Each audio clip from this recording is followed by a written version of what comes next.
moment the commander enters the crossroads and steps onto the path leading to Kennebrus, an impenetrable wall of fog descends on him like a heavy snowfall. Surrounded by this dense cloud, it is impossible to see, to hear, or even to smell. Suddenly, the outline of a colossal figure with long horns and 3 pairs of wings rises up in the distance. The fog lingers for a moment more, and then it retreats. Melees is sipping wine from a goblet. He looks bored, but his eyes light up when he sees you. He flashes you a cheerful smile. Commander, we meet at last. The time has come for me to judge your efforts. I am afraid that I, Mephistopheles, the ruler of Cana, cannot allow you to return to Kennebrus until you have stood trial. The archdevil, Mephistopheles, is the ruler of Cana, the 8th layer of hell, where he keeps many of hell's greatest secrets and contracts. Mephistopheles originated as the consciousness of hell itself, predating Asmodeus' discovery of the plane. When Asmodeus and his followers entered hell following their exodus from heaven, Asmodeus traveled into Cana and tore hell's very flesh from its bones, reshaping it into a being he named Mephistopheles, the newly formed entity, the first true devil, pledged to oppose Asmodeus' enemies as if they were its own, and became one of Asmodeus' closest lieutenants. What does Kennebrus have to do with any of this? Why are you blocking my path? Face the truth, Commander. You are not an Aeon. The Aeons are born in space, coalescing from pure energy, a product of metaphysical forces beyond mortal comprehension. You are a creature of flesh and blood, a witch's experiment, something unpredictable. You cannot be infallible. Please understand, Commander, that I only wish the best for you and Golarion. Mortals cannot be allowed to meddle with the fabric of time. It is too dangerous. Your actions in Kennebrus alone could affect the lives of thousands of beings across the universe. You think you are promoting order. I believe you are sowing more chaos instead. How can we, lawful devils, do business in a world where even the past is subject not to universal laws, but to mortal whims? Alas, if you keep following the path of the Aeon, I will be forced to eliminate you. So you are actually Mephistopheles. Well then, I have some questions I want to ask you. I'm sure you do. By all means, Commander, ask away. Why did you conceal your true identity? I was playing the part of an impassive observer, Commander. It would not have been beneficial for me to reveal myself. I may have occasionally nudged you toward the correct decision, but I have abstained from significant intervention in your affairs. Instead, I choose to watch events unfold. I must admit, it could grow tiresome sometimes. The problems of your little fort were so trivial. However, you were a constant source of entertainment. There was never a dull moment with you, Commander. It would be a shame if our beautiful friendship had come to an end. So you were lying to me when you said your name was Melees. Are all devils so deceitful? Mephistopheles smiles cheerfully. His fangs are as sharp as daggers. You wound me, Commander. Melees is one of my many names, and it is one that I genuinely treasure because it reminds me of how cunning mortals can be. A long time ago, when the world was young, a devil came to a holy woman to seduce her. He was so eager to claim her soul, he failed to double-check the contract. The woman put her signature on the parchment, but when the devil came to claim her spirit, she just laughed at him. Is Cana truly ruled by someone named Melees? She asked. The devil had written the contract in such haste, he actually misspelled my name. Of course, I immediately corrected his mistake by adopting the name Melees. The holy woman did not escape me. No one does. The Seneschal of Hell has taken an interest in me, but why? Your unique potential sparked my interest. Many different powers and entities have been watching you from afar, but I wanted a front row seat. And I have seen enough to want to claim you, if you are found worthy of my gifts and patronage, of course. I have no more questions. Well, don't be shy. Ask away. I have all the time in the world. Remind me, what do I stand to gain from becoming a devil? You will gain power, strength, and knowledge. You might think that you have all of this already in Dresden, but your life on Golarion is finite. As far as I can tell, it is swiftly moving toward its conclusion. It is true that we are evil. Hell is cruel. It is full of pain and suffering. But there is an order to everything, even the torture and torment. Hell is the model kingdom you seek to recreate in Dresden. We are harsh and ruthless, but also fair. And let's be honest, judging from your actions, you're probably going to end up in hell anyway when you die, except that you will have to start your career from the bottom, like everyone else. I, on the other hand, promise to immediately take you to the top. How are you going to judge me? The same way you judged orders in a court of law. And, of course, we will need witnesses. We are not going to break protocol. The devil looks around. It seems that we don't have a jury. No matter. I will assemble the wisest and most respected lords of hell. I will be the judge, the prosecutor, and the jury. Of course, you will have the right to defend yourself. What do you say, Commander? Shall we begin? Are you worthy of hell's favor, or will you be sentenced to death? Let us find out. Sentenced to death? Let me get this straight. If you decide that I'm not worthy, you're going to kill me? Melee's nods with mock sympathy. Dear mortal creature, please try to understand. You are not an Aeon by birth. You were made by a witch, and that makes you unpredictable. You are not infallible. You cannot be allowed to meddle with space and time. You would, I'm afraid, break more than you would fix. I am ready to begin the trial. Melee looks pleased. He claps his hands happily. Wonderful. Let us begin. I, Mephistopheles, the ruler of Canaan, will judge you, Littlefinger, the commander of Dresden. Now, let us travel to the past, when Littlefinger discovered the power of Aeon and took his first tentative steps on this path.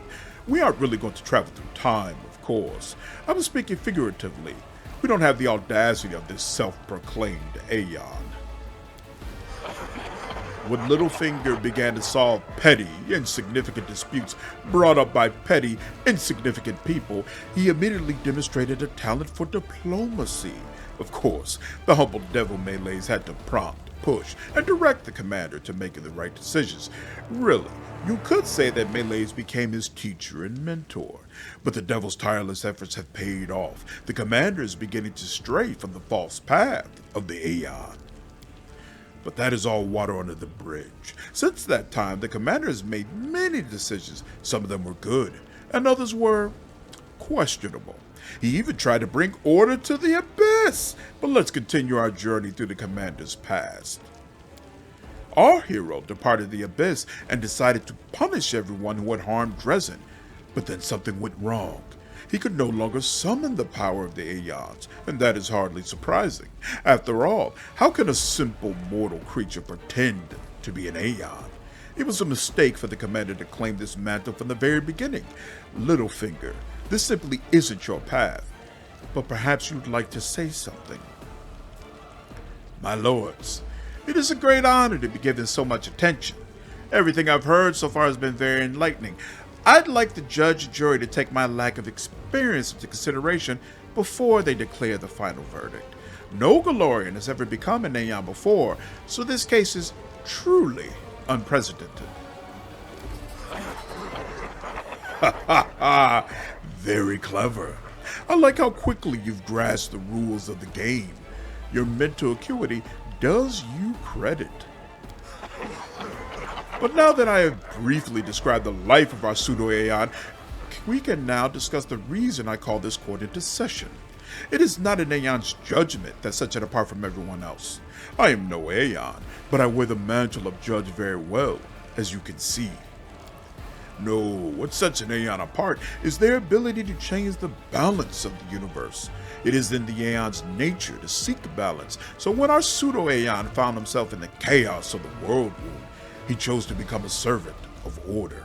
And then, when he began to see distortions in space and time, he decided that it was his duty to fix them. The commander discovers distortions and, of course, bravely ventures there to recklessly hack away at the fabric of time as he sees fit. Lucky for us, time is more resilient than it appears. It has actively resisted the commander's interventions, and events remained unchanged. Everything is in perfect order, but who can guarantee that things will end well the next time? Well, Littlefinger, do you have anything to say for yourself? It's time for you to address the court. I'd like to remind the distinguished court that not even devils can measure the aeon's influence on space and time. Therefore, it is impossible to prove whether or not the number of potential contracts increased or decreased as a result of these interventions. Perhaps you could put the ripples in the fabric of time to good use and reap the benefits. Ah, you have an eye for detail. Not bad, not bad. Your penchant for bureaucracy will get you far. But let us continue. So far, I've been listing your achievements. I may have occasionally been critical of your actions, but now I simply wish to offer my compliments. I know how succubi have a habit of handing out so-called profane gifts to entice simpletons. But you saw through the ruse, Commander. You rejected a gift from the whore lounging on Alan Shinra's throne. This is a testament to your power of will. I am impressed. I will admit that I had my doubts. I questioned whether you, Commander, were truly worthy of entering into a special contract with me. I wondered if I was jumping to conclusions because I was biased in your favor. But the way you handled yourself during the trial was enough to convince me. As usual, I have been right this whole time.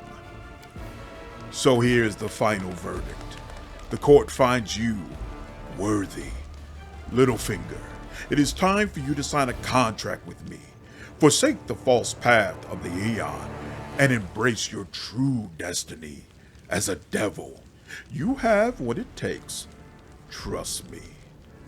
You belong in hell.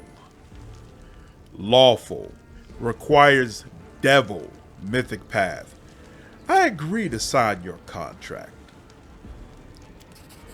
Excellent. Then sign the contract and we will put an end to these formalities.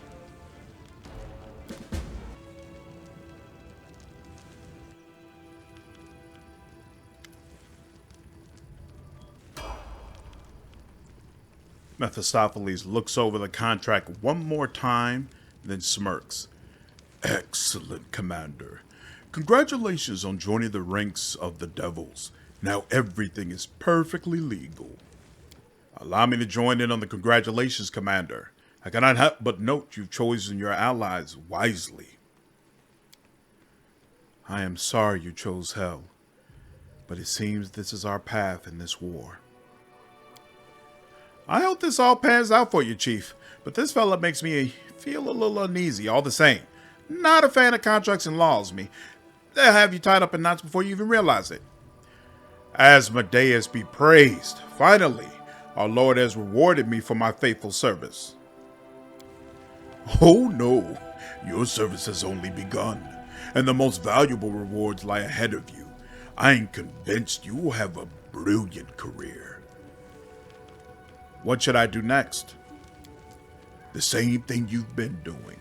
Ruling, defending Dresden, destroying demons, putting things in order essentially. And don't worry about the future, because it's already predetermined.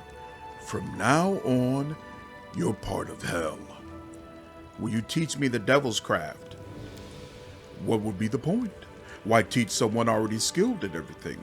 I'd rather carefully guide and push you toward the right decisions.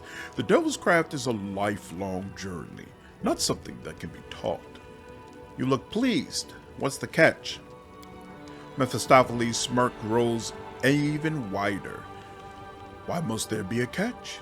I'm simply glad I've acquired such a valuable supporter in you. I hope our other supporters will be equally glad. Safe travels. Should you wish to talk, I'll wait in Dresden. And by the way, Mephistopheles' eyes glint.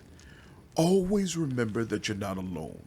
Allies may arrive in Dresden at any minute to pay their respects to you.